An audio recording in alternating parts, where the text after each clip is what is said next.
Bonjour, je suis très heureux de vous retrouver pour vous parler aujourd'hui de labyrinthérapeute et des pierres de la Jérusalem céleste. Alors aujourd'hui, je vais vous parler de trois pierres, notamment la sardoine, qui s'appelle aussi cornaline puisqu'elle est orange, n'est-ce pas, de la famille de l'agate, qui est reliée à la chasteté.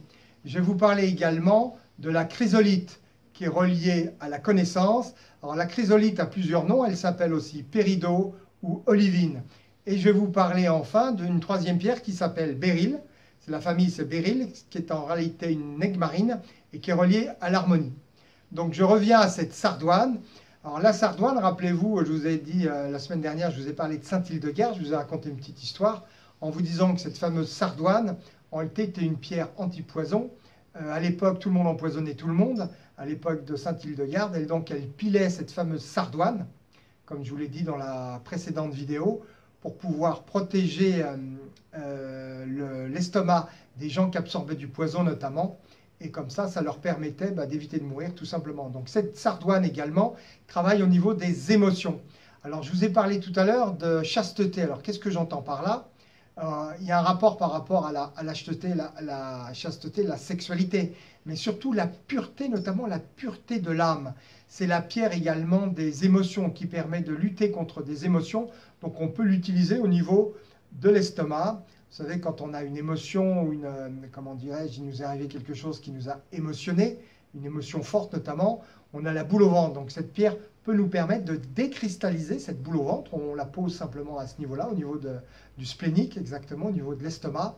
Et donc cette sardoine va nous permettre d'avoir une pureté dans les émotions, va nous permettre d'évacuer toutes ces émotions.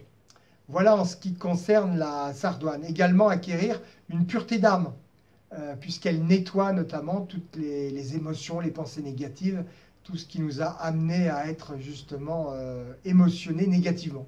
Donc la pureté de l'âme, je répète. La chrysolite.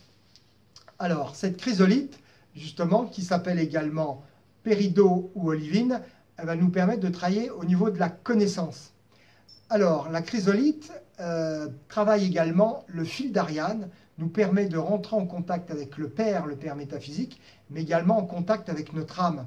Donc on peut l'utiliser au niveau de la gorge pour avoir une meilleure communication avec nous-mêmes. Ça, c'est déjà un premier point. Elle peut nous permettre également d'avoir une nouvelle naissance, pour renaître, une renaissance, une nouvelle naissance, pour pouvoir acquérir des nouvelles qualités au niveau de l'esprit. Donc en nous remettant avec nous-mêmes, elle nous permet également d'avoir des nouvelles émotions, des nouvelles croyances, des nouveaux champs de conscience également. Donc elle est très utile pour l'évolution, notamment l'évolution de l'âme. Voilà au niveau de la chrysolite. Donc elle travaille également l'enfant intérieur, les gens qui ont été blessés dans leur enfance.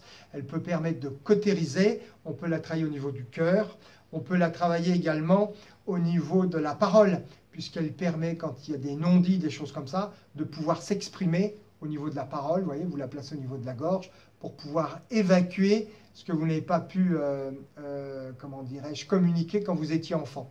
Voilà en ce qui concerne cette chrysolite. Pour terminer, donc, je vais vous parler du béryl. Le béryl, donc, qui est relié à l'harmonie également. Donc cette pierre également, le béryl ou plus exactement l'egmarine, est la pierre de la balance comme par hasard. Donc rappelez-vous, la balance c'est la justice, mais c'est également un signe qui est relié à Vénus. Donc je vais vous parler d'amour. Et cette pierre, on peut la positionner au niveau du cœur. Qu'est-ce que j'entends par, quand je dis béryl, il va travailler la qualité de l'âme qui s'appelle l'harmonie. L'harmonie, en réalité, qu'est-ce que c'est? C'est l'art de la moniale, l'art de revenir à l'unité, là où nous étions divisés, dans la complexité, là où nous étions dans le doute, les incertitudes. En travaillant avec cette egmarine au niveau du cœur, on va pouvoir retrouver une unité avec nous-mêmes, qui va nous amener à avoir une meilleure compréhension des choses, avoir une plénitude extraordinaire. Ça, c'est très très important. Retrouver la paix, retrouver l'amour de nous-mêmes, retrouver l'estime de nous-mêmes également avec cette pierre. Donc voilà ce que propose cette pierre, ce béryl, cette egmarine, donc de couleur bleue. Une autre pierre aussi de la famille des béryls, l'egmarine. L'egmarine et l'émeraude, pardon. L'émeraude et l'egmarine font partie de la famille du béryl, qui travaille également aussi l'émeraude au niveau du cœur. Mais ça sera pour la prochaine vidéo. Voilà, et bien écoutez, j'espère que cette vidéo vous apportera comme toujours. J'ai de nombreux témoignages de remerciements me demandant de continuer donc ces vidéos d'instruction, ce que je fais avec grand plaisir, si elles peuvent vous apporter. Donc je vous dis donc à très bientôt pour la prochaine vidéo. À bientôt!